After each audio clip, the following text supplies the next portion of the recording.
81, 18, and 1. Now, to get to those numbers was relatively straightforward based on the process that this company follows, along with other companies that determine your DNA and your genealogy. But the decision to finally take that test was one that I had to think about for quite some time.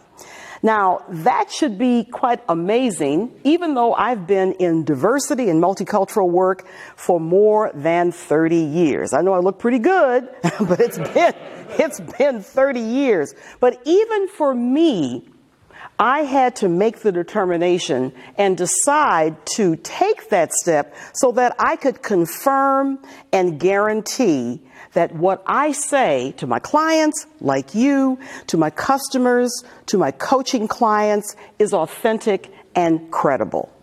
So finally, I made that decision, and I took that step, and I actually documented it also.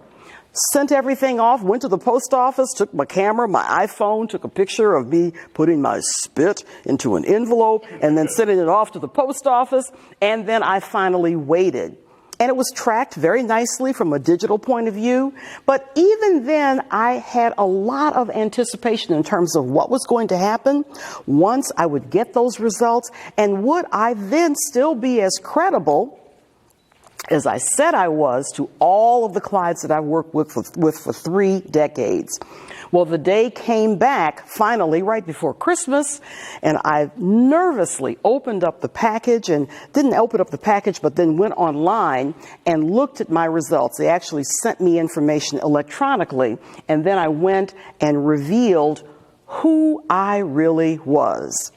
You see, I found out that I, Carole Copeland Thomas, was obviously the daughter of Wilson and Gwendolyn Copeland, but more than that, I was connected to people literally all over the world. 81% of my gene pool and my bloodline went back to Mother Africa, all over Western Africa and Central Africa, and I'm hoping a little bit in now present-day Kenya, because I go there quite a bit, and probably down to Southern Africa also.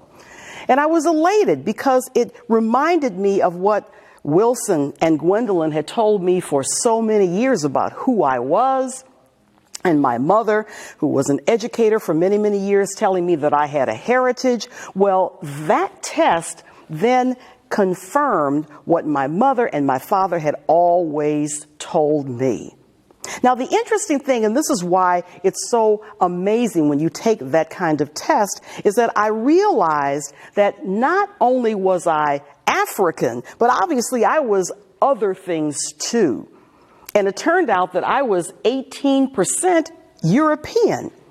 And you look at my skin color, and many of you who are Americans can really determine what happens and what has happened historically that make me the color that I am.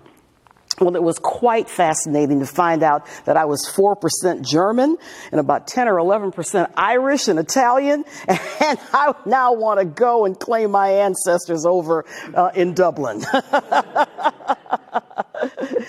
And then the 1% went to North and South American, and so often in the Black community, we claim Indian roots. We say that we are part Indian, Cherokee, or whatever you happen to be. But in my case, I actually am 1% American Indian from a North American perspective and a South American perspective. I don't know how 1% can just go from one top to the other, but it actually did.